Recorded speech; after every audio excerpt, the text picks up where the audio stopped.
नमस्ते, जय हिंद साथियों, welcome to real education platform. Dear students, आज हम आपके लिए एक क्वेश्चन लेकर आए हैं। साथियों, इस क्वेश्चन में बहुत से बच्चों को बहुत सी दिक्कतें आती है, तो मैं इस क्वेश्चन को आपको बिल्कुल बेसिक से बहुत अच्छे से समझाने की कोशिश करूंगा और मैं आपसे भी पूरा सपोर्ट चाहता हूं। ठीक है, तो पढ़िए सबसे पहले क्वेश्चन। एक मोटर बोट जिसकी स्थिर जल में चाल 18 किलोमीटर प्रति घंटा है। साहब, इसका मतलब क्या हुआ? स्थिर जल का मतलब हुआ जैसे तालाब का पानी।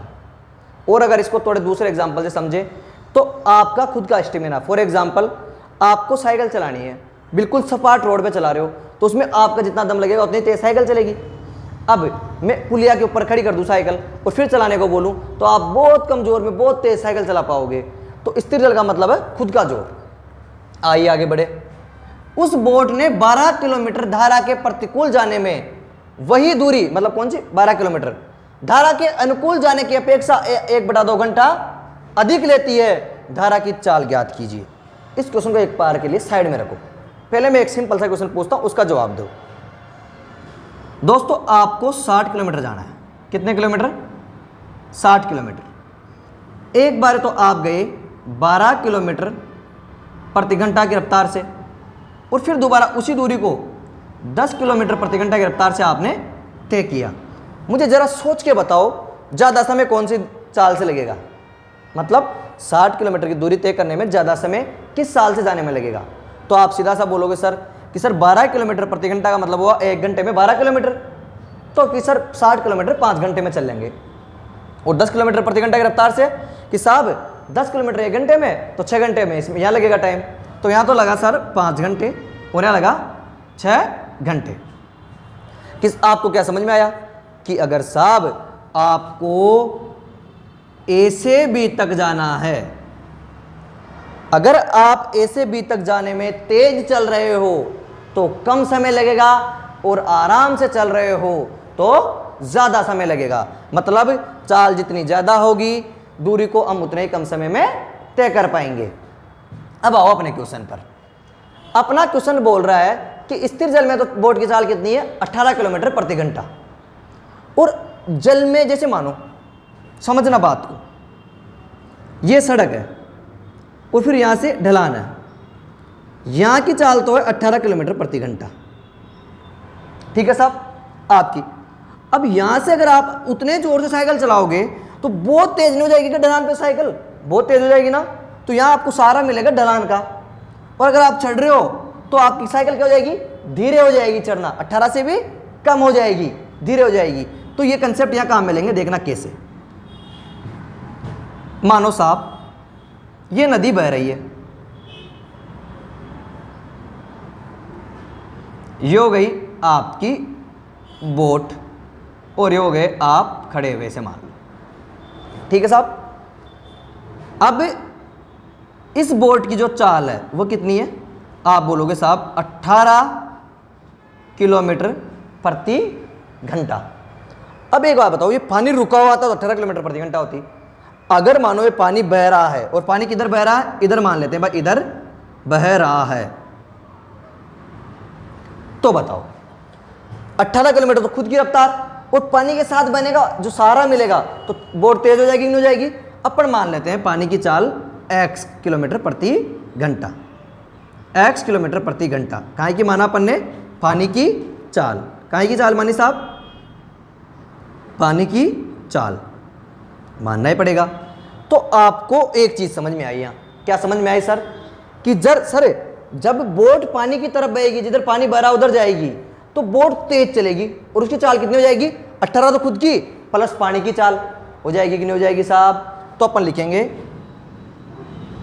धारा के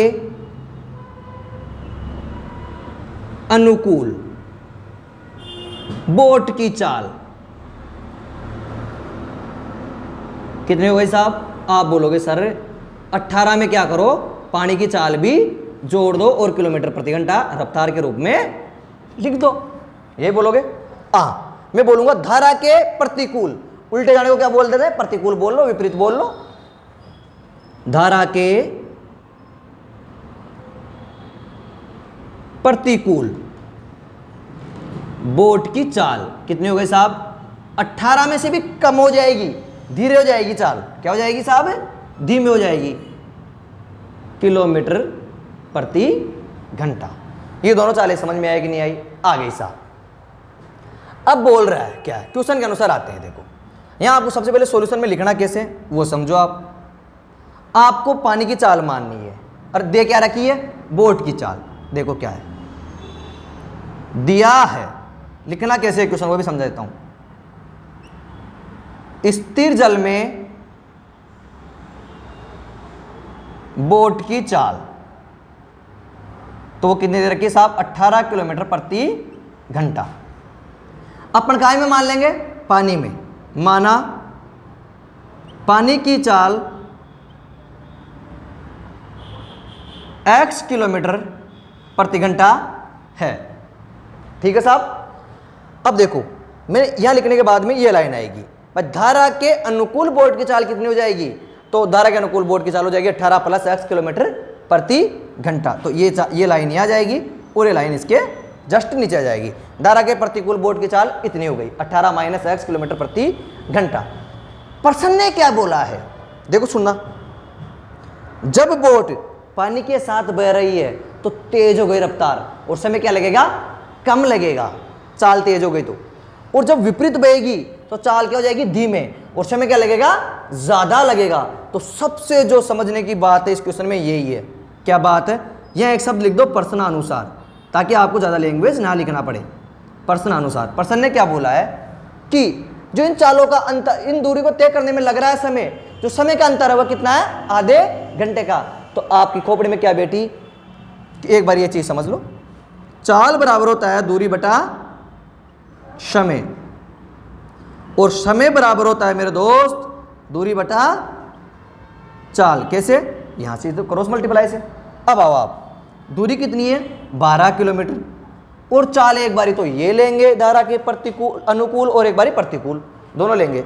तो आपको किसमें से किसको माइनस करना है, जब अपन दूरी में किसका भाग देंगे तो ज्यादा समय आएगा इसका। क्यों, ये चाल धीरे है, दूरी वही है।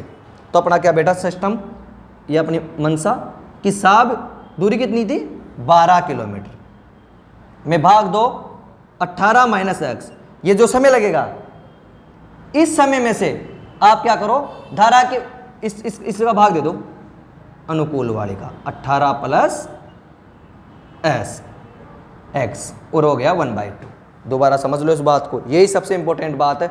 ये बात क्या है कि चाल देखो कम है और दूरी 12 किलोमीटर चलना है, तो चाल में जब दूरी में जब चाल का भाग देंगे तो क्या आ जाएगा, समय आ जाएगा। ये समय ज़्यादा होगा, ये कम होगा, ज़्यादा में से कम घटाएंगे, आधा घंटा निकल के आ जाएगा। अब इसको अपन को सोल्व करना है, ये बनेगा द्विघात समीकरण। क्या बन रहा है साहब, एलसीएम लो, 18 - x और 18 + x, इसका भाग दो इसमें, बचेगा क्या, 18 + x।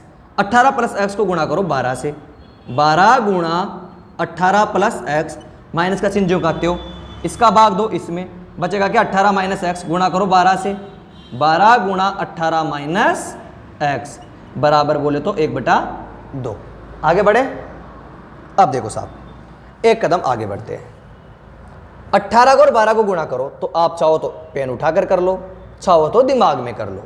देखो 12 धाई का 120 और 12 धाई का 120, 240। 240 में जो 24 कम कर लो तो कितना आएगा, 240 में जो 24 कम करो 216।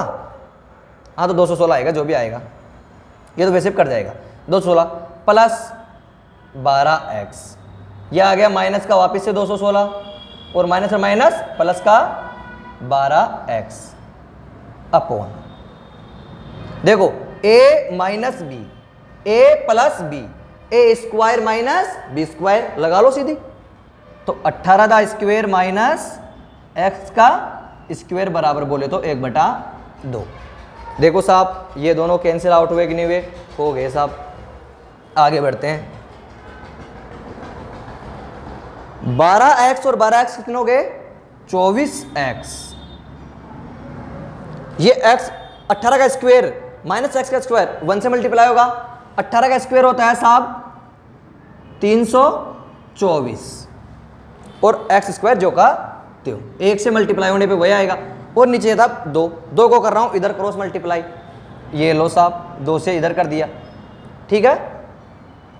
ये हो गया 48x बराबर 324 माइनस का x स्क्वेयर। हाँ साहब आगे क्या करना है, इसको भी उठाकर उधर ले जाओ या उनको सबको उठाकर इधर ले आओ, इधर ले आते हैं क्योंकि माइनस का है तो प्लस का भी हो जाएगा। x स्क्वेयर ये प्लस के हो 48x माइनस इधर आएंगे तो माइनस के 324 बराबर, पक्षांतरण करने पे चिन्ह चेंज हो जाता है, आपको पता होगा। अब इस क्वाड्रेटिक इक्वेशन को अपन को सोल्व करना है, तो आप ये नोट करो, चाहो तो इसका स्क्रीनशॉट ले लो, फिर बची हुई नहीं तो यहाँ सोल्व ही कर दो इधर साइड में। हाँ यह साइड में अगर आपको हो जाए तो यहाँ सोल्व कर देता हूँ मैं। देखो यहाँ उस क्वाड्रेटिक इक्वेशन को यहाँ सोल्व करते हैं, वह है साहब x square plus 48x minus का 324 बराबर 0। श्रीधराचार्य सूत्र लगा लो या आप इसके फैक्टराइजेशन भी कर सकते हो। श्रीधराचार्य लगा लेते हैं ताकि सबको कॉमनली समझ में भी आ जाता है। श्रीधराचार्य सूत्र से, श्रीधर आचार्य सूत्र से, चाहो तो इसका दूसरा नाम भी लिख सकते हो, द्विघात समीकरण है सूत्र से x बराबर minus B plus minus B square minus 4ac by 2a। यहाँ ए बी सी ज़्यादा बताने की जरूरत नहीं क्योंकि क्वेश्चन पहले बहुत बड़ा हो गया और 3-4 नंबर का क्वेश्चन आएगा तो आप सीधा वैल्यूज पुट करना आप। हाँ जी साहब, माइनस बी माइनस का 48 plus minus B square root over, sorry माफी चाहता हूँ, बी स्क्वेयर 48 का स्क्वेयर माइनस 4, थोड़ा सा अपन को इधर का यूज लेना पड़ेगा। ए कितना है, ए है 1 और सी है माइनस का 324, तो 1 को रहने देता हूं ताकि अपनी जगह भी बच जाएगी। माइनस का 324, 4 ए का 1 हटा रहने दिया मैंने और माइनस के 324 यहाँ लिख दिया by 2 multiply 1, a1 I minus 48 plus, देखो भाई साहब 48 का स्क्वायर होता है वैसे तो मुझे जहाँ तक याद है 324 के करीब, वो 2324, लेकिन कर लेते हैं एक बारी। 8 8 जा 64, 6 गया, 8 4 जा 32, 32 और 6 38, 4 8 जा वही 32, 2 3 गया रिमाइंडर, 4 4 जा 16 और 16 और 3 17, 4 0 0, सॉरी यहाँ देखा 4 0 1 11 1 1 गया 2, 2104 कितना हुआ साहब, 2104 माइनस, देखो साहब -4 और माइनस के 324, माइनस के तो 4 और माइनस के क्या हो गए 324, तो आपको देखो 3 चौक 12, 1200 और 24 चौक 99, तो 1296 हो जाएंगे। कितने हो जाएंगे, प्लस के 1296, ये आ गया रूट ओवर अपॉन 2। भाई साहब माइनस का तो 48 प्लस माइनस, देखो 2104 और 1296, 0 आ से लगा 1, 0 आ से लगा 1,